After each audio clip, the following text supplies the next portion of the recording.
The autumn breeze rustled through the trees as Marcus Thompson walked home from River Heights High School. At 15 years old, he was already making his parents proud: straight A's, debate team captain, and a kind heart that always looked out for others. His navy blue hoodie, bearing his school's debate team logo, kept him warm as the October afternoon slowly turned to evening. Marcus checked his phone. 4:45 p.m. His mom had texted asking him to pick up some milk on his way home. Walker's convenience store was just around the corner, a place he'd been visiting since he was a kid. Old Mr. Walker always greeted him with a smile and often praised him for his academic achievements. As he pushed open the store's glass door, the familiar bell chimed above. "Hey there, Marcus," Mr. Walker called out from behind the counter. "How was debate practice?" "It went great, Mr. Walker," Marcus replied with a bright smile. "We're preparing for the state championships next month." He walked to the refrigerator section, grabbed a gallon of milk, and then decided to treat himself to a chocolate bar for his hard work at practice. What Marcus didn't know was that just 10 minutes before he entered the store, someone had called the police reporting a shoplifting incident at a different store 3 blocks away. The description they gave was vague: a young black male in a dark hoodie. Marcus paid for his items, carefully tucking the receipt into his wallet, a habit his father, Judge William Thompson, had taught him. "Always keep your receipts, son," his father would say. "Documentation is protection." At the time, Marcus thought his father was being overly cautious, but he respected the advice. Stepping out of the store, Marcus noticed 2 police cars slowly cruising down the street. He didn't think much of it. This was a safe neighborhood, and his father was a respected federal judge. He had nothing to worry about. He adjusted his backpack, holding his shopping bag in one hand and his debate team folder in the other. Officer Brady and Officer Martinez were patrolling in the first car. They had been on the force for 3 and 5 years, respectively. When they spotted Marcus, Officer Brady immediately slowed down the car. "Look there," Brady said to his partner. "Dark hoodie, matches the description." Martinez frowned slightly. "The report said it happened on Cedar Street, though. That's pretty far from here." "Better safe than sorry," Brady replied, already turning on the patrol car's lights. Marcus's heart started beating faster when he saw the flashing lights behind him. He remembered all the conversations he had with his father about what to do in situations like this. "Stay calm," his father's voice echoed in his head. "Keep your hands visible. Be respectful, but know your rights." The police car stopped, and both officers stepped out. Marcus noticed their hands resting on their weapons. He remained perfectly still, fighting the urge to reach for his phone. "Put your bags down slowly and put your hands where we can see them," Officer Brady commanded, his voice stern and authoritative. Marcus carefully placed his shopping bag and folder on the ground. "Officers, is something wrong?" he asked, keeping his voice steady despite his growing fear. "There was a robbery reported." "You matched the description," Martinez said, moving behind Marcus while Brady approached from the front. "Sir, I was just buying milk from Mr. Walker's store. I have the receipt." "Don't reach for anything," Brady snapped as Marcus's hand moved slightly toward his pocket. "Sorry, officer. My hands will stay right here," Marcus replied, his palms facing forward at shoulder height. Within minutes, Marcus found himself being handcuffed on the sidewalk where he'd walked hundreds of times before. Students from his school drove by, some slowing down to watch. His face burned with humiliation, but he remembered his father's words. "Your dignity isn't determined by how others treat you, but by how you carry yourself." As they led him to the police car, Marcus spoke clearly. "Officers, I'd like to call my father. He's Federal Judge William Thompson." He noticed Officer Martinez's step falter slightly, but Officer Brady seemed unmoved. "You can make your call when we get to the station," Brady responded, helping Marcus into the back of the patrol car. The cold leather seats of the police cruiser felt surreal against Marcus's back. Through the window, he could see Mr. Walker rushing out of his store, waving what looked like a receipt in his hand.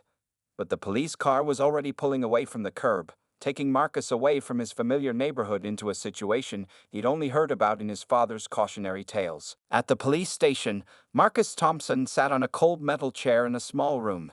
The bright fluorescent lights buzzed overhead, and the clock on the wall showed 5:30 p.m. His hands were still cuffed behind his back, making the hard chair even more uncomfortable. The debate team hoodie that had kept him warm earlier now felt heavy with sweat. Officer Brady stood near the door, filling out paperwork, while Officer Martinez kept glancing at Marcus with growing uncertainty. The young officer had Googled Judge William Thompson on his phone and found several news articles about the respected federal judge known for his work in civil rights cases. "Son, tell us where you were at 4:30 p.m. today," Officer Brady demanded, not looking up from his papers. Marcus took a deep breath, just like he practiced in debate team. "I was at River Heights High School, sir. We had debate team practice until 4:30. There were 30 people there, including our coach, Mrs. Rodriguez. After that, I went to Walker's store to buy milk. Mr. Walker knows me. I've been going there for years." Officer Martinez shifted uncomfortably. "Brady, maybe we should check with the school first. The kid has his debate team folder with him." "Protocol is protocol," Brady replied firmly. "We need to process him first. The store that was robbed identified a young black male in a dark hoodie. He matches the description." Just then, the door opened. Sergeant Phillips, a veteran officer with gray hair and reading glasses, stepped in. "We've got a situation," he said quietly to Brady. "Judge Thompson is on his way. He's already called the chief."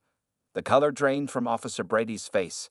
Even he knew about Judge Thompson's reputation.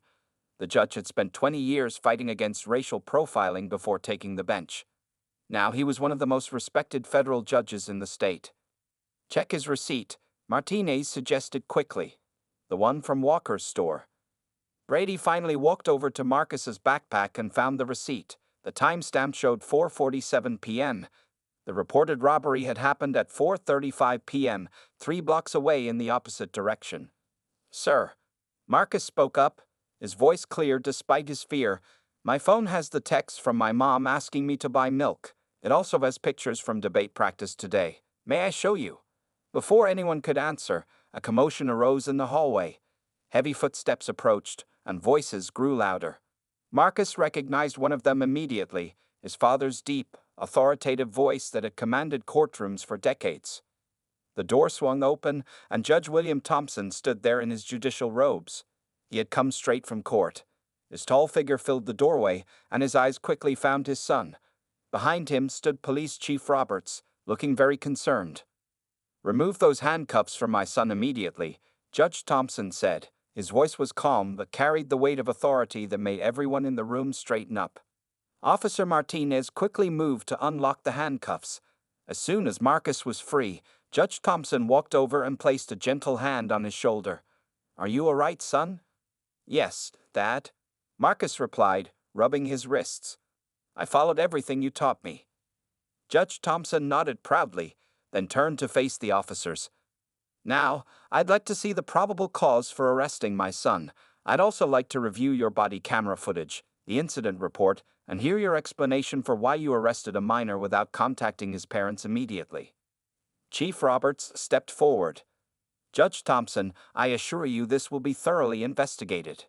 "It certainly will be," the judge replied.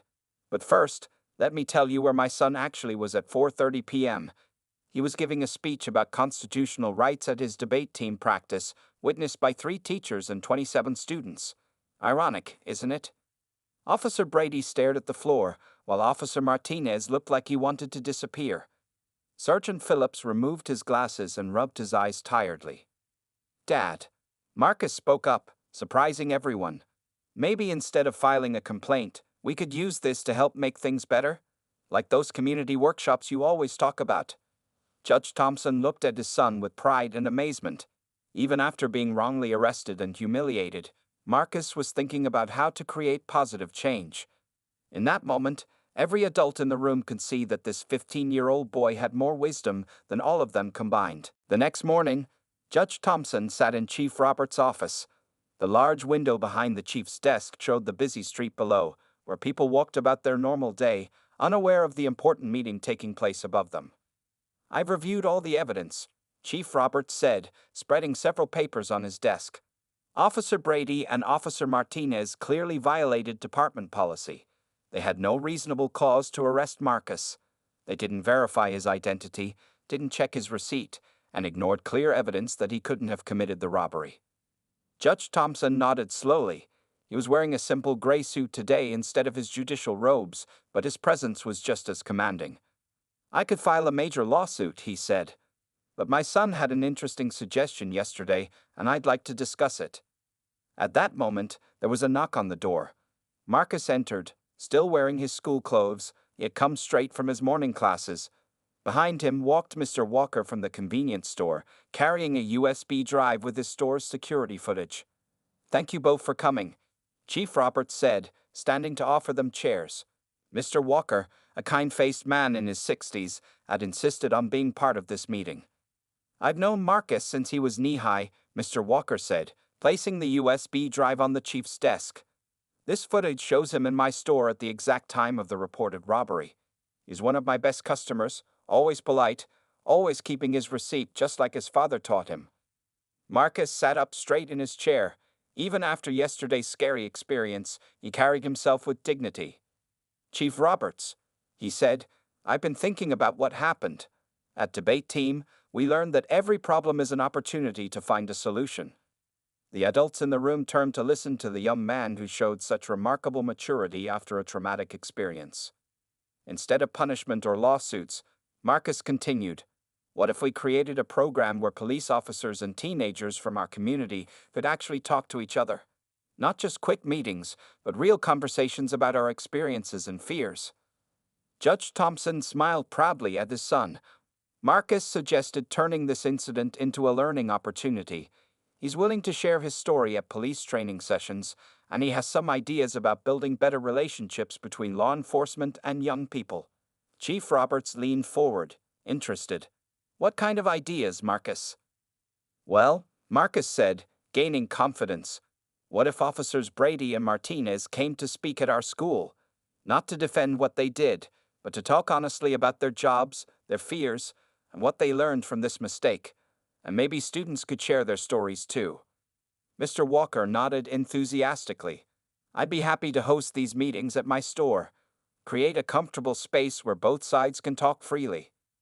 As they discussed the details, Officer Martinez knocked and entered the office. He had asked specifically to be part of this meeting. His face showed he hadn't slept much last night. "Marcus," Martinez said, his voice sincere, "I want to apologize. I knew something wasn't right about the arrest, but I didn't speak up strongly enough. Your courage in handling this situation has taught me a valuable lesson." Marcus stood up and did something that surprised everyone.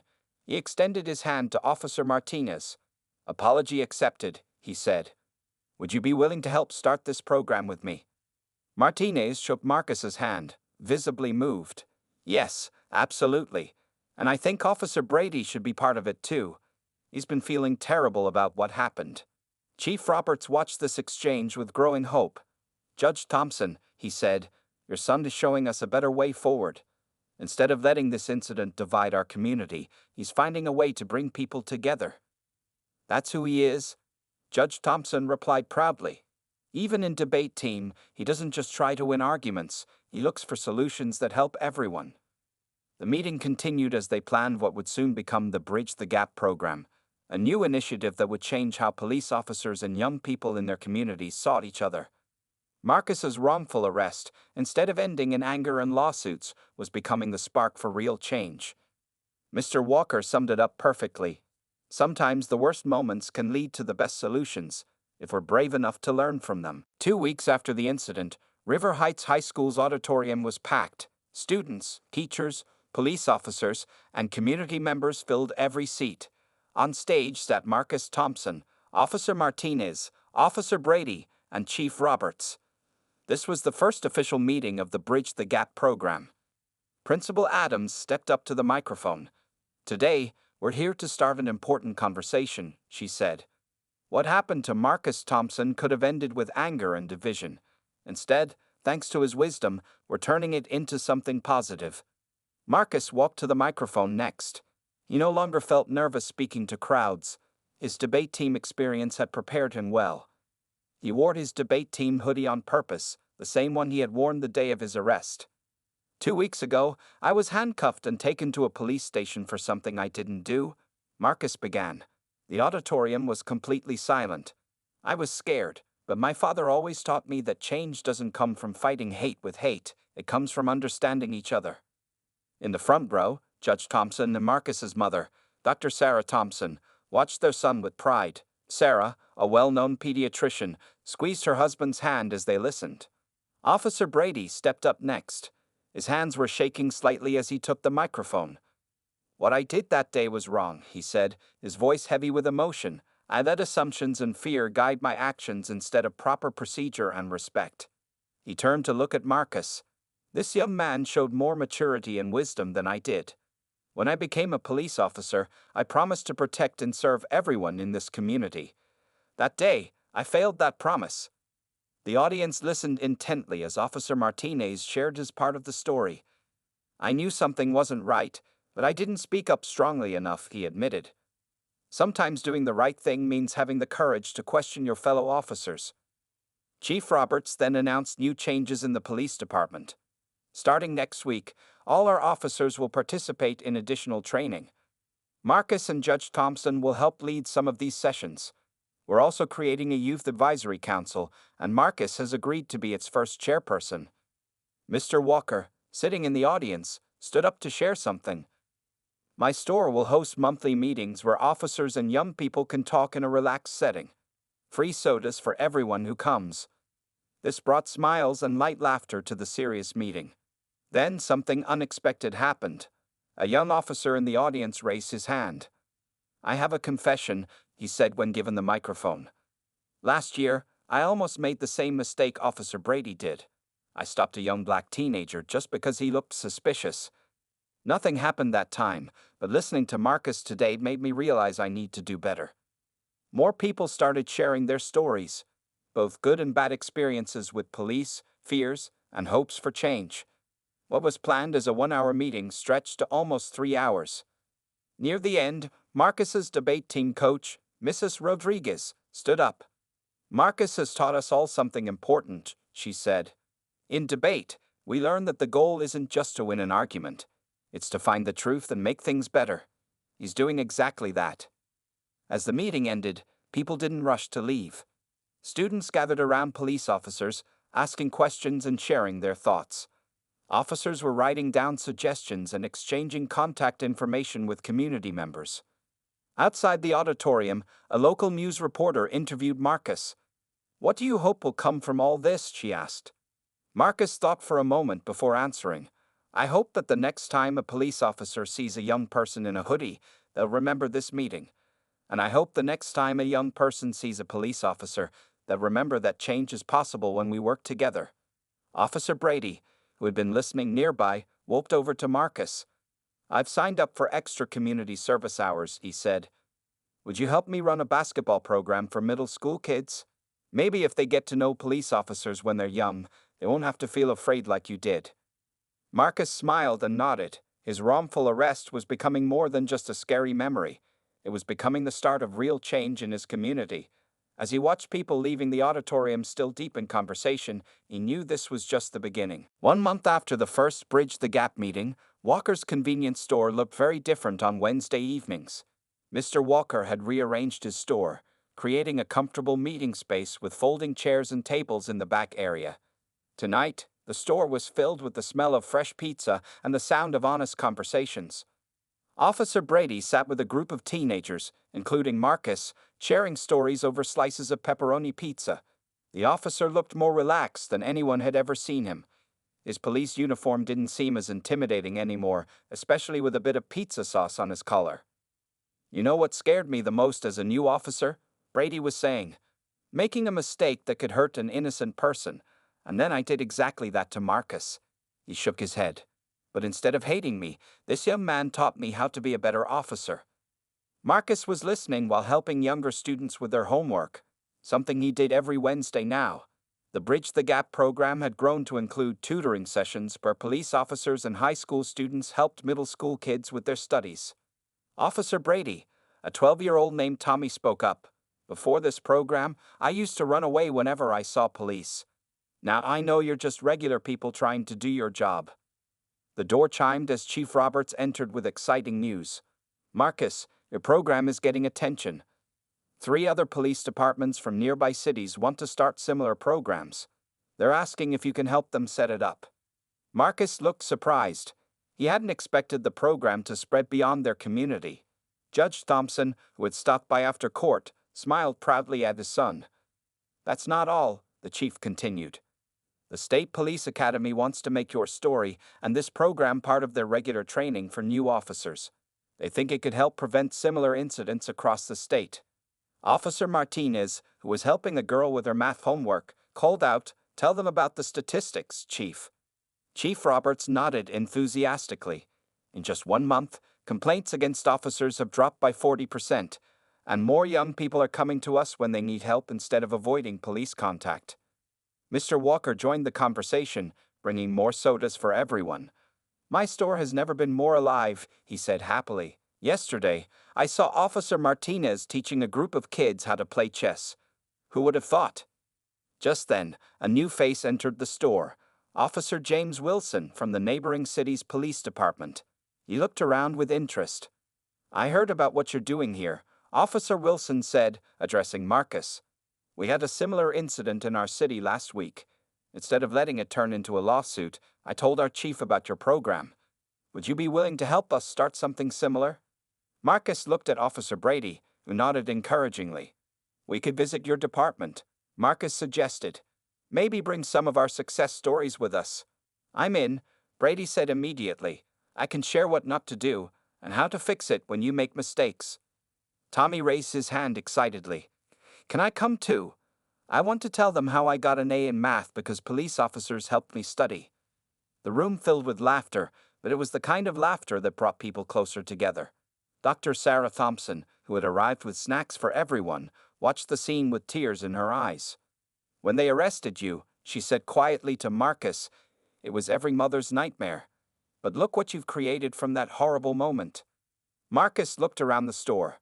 Officer Brady was now showing Tommy's little sister how to solve a math problem. Officer Martinez was teaching chess to 2 more kids. Mr. Walker was arranging more chairs for a group of newly arrived teenagers. Chief Roberts was discussing program details with Officer Wilson. "Mom," Marcus replied, "remember what Dad always says. Justice isn't just about punishing wrongs. It's about making things right." As if on cue, Judge Thompson called everyone's attention. "I think it's time we made this official," he announced. "The City Council has approved funding to expand Bridge the Gap into a full-time community program, and they want Marcus to help design it." The store erupted in cheers.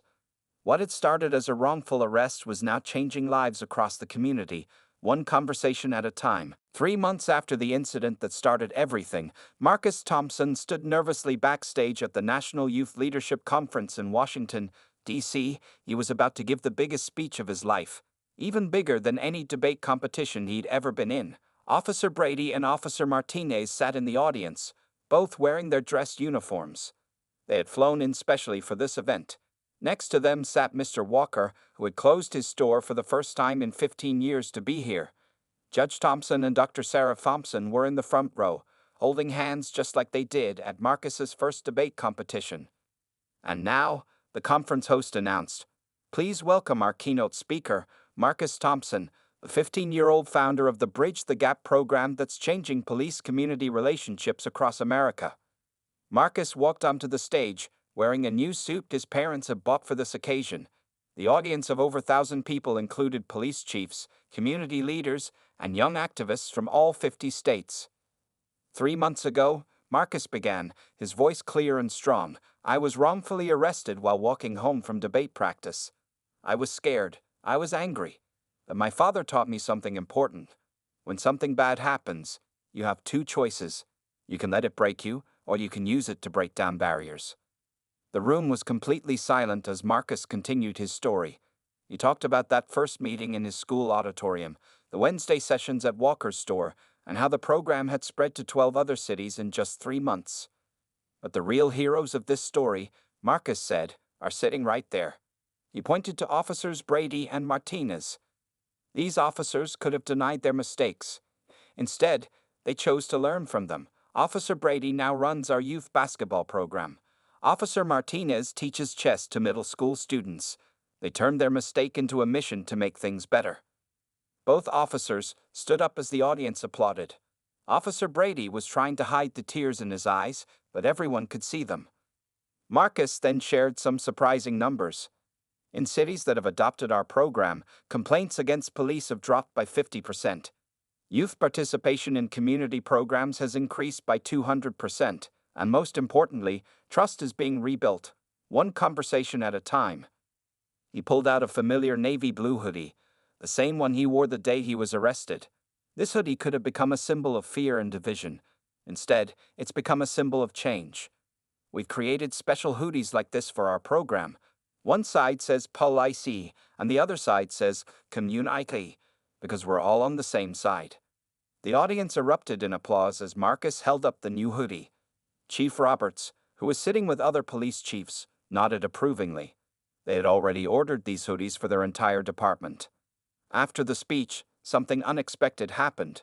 The U.S. Attorney General, who had been in the audience, came up to speak with Marcus and his father. "Young man," she said, "we'd like to make your program a national model. Would you be willing to help us develop training materials for police departments across the country?" Marcus looked at his father, who smiled encouragingly. "I'd be honored," Marcus replied, "but I have one condition. Officers Brady and Martinez need to be part of the training team. They show that admitting mistakes and learning from them is just as important as avoiding them in the first place." Later that evening, at a special dinner, Mr. Walker shared some news with everyone. "Remember Tommy, the 12-year-old who was failing math? He just got his second A in a row, and he says he wants to become a police officer when he grows up. The one who helps with homework." The story had made national news by now. Other communities were reaching out, asking for help starting their own Bridge the Gap programs. Marcus's wrongful arrest had started a movement that was bigger than anyone could have imagined. As Marcus looked around the dinner table, at the police officers who had arrested him now sitting and laughing with his family, at Mr. Walker who had become like a second father, at his proud parents, he realized something powerful. Sometimes the worst moments in life could lead to the best changes, if you were brave enough to build bridges instead of walls. 1 year had passed since Marcus Thompson's wrongful arrest. On a bright Saturday morning, River Heights High School's football field was filled with an unusual sight. Hundreds of police officers and teenagers were playing in a friendly basketball tournament, all wearing the now famous Bridge the Gap hoodies. Officer Brady, who had become one of the program's strongest supporters, was coaching a team of middle school students. Among them was Tommy, now 13, who had not only maintained his A's in math, had also become a peer tutor himself. "Remember what Marcus taught us," Brady called out to his team. "It's not about winning. It's about playing together and understanding each other." Marcus, now 16, sat in the bleachers with Officer Martinez, looking at some impressive statistics on a laptop. The Bridge the Gap program had spread to over 100 cities across America. Crime rates were down, community trust was up, and more young people were considering careers in law enforcement. "Would you believe it?" Martinez said, shaking his head. "Last week, I got a call from the FBI. They want to include our training program in their academy curriculum." Judge Thompson walked up, carrying a newspaper. The front page showed a large photo of Marcus speaking at a recent police academy graduation. The headline read, "Teen Turns Wrongful Arrest into National Movement for Change." "Dad," Marcus called out, "remember when you said documentation is protection? Well, look at this." He showed his father a new app on his phone. "We developed this with help from tech students. It helps both police and citizens document their interactions fairly and safely." Dr. Sarah Thompson joined them, bringing water bottles for everyone. "The hospital where I work has started a similar program," she said proudly. "Medical students now spend time in the community, getting to know the people they'll serve. They're calling it Bridge the Gap, Healthcare Edition." Mr. Walker, who had become something of a local celebrity, was organizing the refreshment stands with help from both police officers and students. His store had become a model for community engagement, and business owners from other cities often visited to learn from him. "Chief Roberts," Mr. Walker called out as the police chief approached. "Tell them the big news." Chief Roberts grinned broadly. "The governor just signed it into law this morning," he announced. "Every police academy in the state must now include the Bridge the Gap training program. And guess who they want to help design the curriculum?" Everyone looked at Marcus, who blushed slightly. "Actually," he said, I think Officer Brady and Officer Martinez should lead that project. They've lived both sides of this story. Brady, overhearing this as he walked up with his team, looked touched. Only if you and Tommy help us, he replied. Your voices need to be heard. Just then, a special ceremony began at Center Court. The mayor stepped up to a microphone, waiting for the crowd to settle. 1 year ago, she began, a mistake could have torn our community apart. Instead, thanks to the wisdom of a young man and the courage of 2 police officers to admit their mistake, it brought us together. She unveiled a new sign that would be placed in front of the police station, Bridge the Gap. Every journey begins with understanding. The crowd cheered, but Marcus was distracted by something else. He noticed a young boy, about 12, watching the basketball games nervously from the side. The boy was wearing a hoodie and looked unsure about joining in. Marcus walked over to him. Hey there, he said kindly. Would you like to play? The boy looked surprised. Really? But I don't know anyone here. That's exactly why you should play, Marcus smiled. I'm Marcus, and this whole program started because I learned that the best way to overcome fear is to build connections. Officer Brady joined them, basketball in hand. We need one more player on our team, he said warmly. What's your name? James, the boy replied, starting to smile. As Marcus watched James join the basketball game, being welcomed by both officers and other kids, he felt a deep sense of satisfaction. The scared teenage boy in handcuffs from a year ago had helped create something powerful, a movement that was changing lives one connection at a time. This, Marcus thought, is what justice really looks like. 5 years had passed since that life-changing day when Marcus Thompson was wrongfully arrested. Now 20 years old and a junior at Georgetown University, Marcus stood at the podium in the White House Rose Garden. Behind him sat his proud parents, Officers Brady and Martinez, Mr. Walker, and hundreds of community leaders from across the nation. The President of the United States stood nearby, holding a pen that would sign the Bridge the Gap Act into law, legislation that would provide funding for police community programs nationwide, based on the model Marcus had created as a teenager. When I was 15, Marcus began his speech. I was handcuffed and put in a police car for something I didn't do. Today, that same police car is painted with our program's logo and serves as a mobile library and homework help center. The audience laughed as Officer Brady, now a police captain, playfully patted the keys in his pocket. That police car had become famous, traveling to schools across the country to share their story. But this story isn't just about me, Marcus continued. It's about Tommy, who is failing math and is now studying criminal justice in college. It's about Officer Brady and Officer Martinez, who showed us that admitting mistakes takes more courage than denying them. In the audience, Tommy, now 18 and wearing his college sweatshirt, sat next to Officer Martinez, who would become his mentor. They both helped run the original Bridge the Gap program back home while pursuing their own dreams. Mr. Walker, his hair now completely white, wiped tears from his eyes. His convenience store had become a national landmark of sorts, with people visiting from all over the world to see where the movement began. The store's back room was now a proper community center, complete with computers for homework help and meeting spaces for community programs. 5 years ago, Marcus went on, we had a problem that could have ended with anger and lawsuits. Instead, it sparked a movement that has changed over 1,000 communities across America. Police complaints are down 70% in participating cities. Youth involvement in community programs has increased by 300%, and most importantly, trust has been rebuilt. Judge Thompson and Dr. Sarah Thompson held hands tightly as they listened to their son. The judge had recently turned down a Supreme Court nomination to continue his work with the program, saying, some benches are more important than others. Today, Marcus announced, we're not just signing a law, we're making a promise to future generations. The Bridge the Gap Act will ensure that every police department in America has the resources to build real relationships with their communities. He held up an old navy blue hoodie, the same one he wore the day he was arrested. Next to it, he held up a new one with both Police and Community printed on it. These 2 hoodies tell our story. One represents fear and misunderstanding. The other represents hope and unity. The president stepped forward to sign the bill, using multiple pens as was tradition. The first pen went to Marcus. The second went to Officers Brady and Martinez. The third went to Tommy, representing the next generation. After the ceremony, everyone gathered in the White House garden. Officer Brady, now showing some gray in his hair, approached Marcus with news. "Remember James? The shy kid who joined our basketball game 4 years ago?" Brady asked. "He just got accepted into the police academy. He says he wants to be an officer who builds bridges, not walls." Marcus smiled, remembering the nervous boy who had become another success story. Mr. Walker added his own update. "And my store just trained its 100th community center manager. Soon there will be a Bridge the Gap center in every major city in America."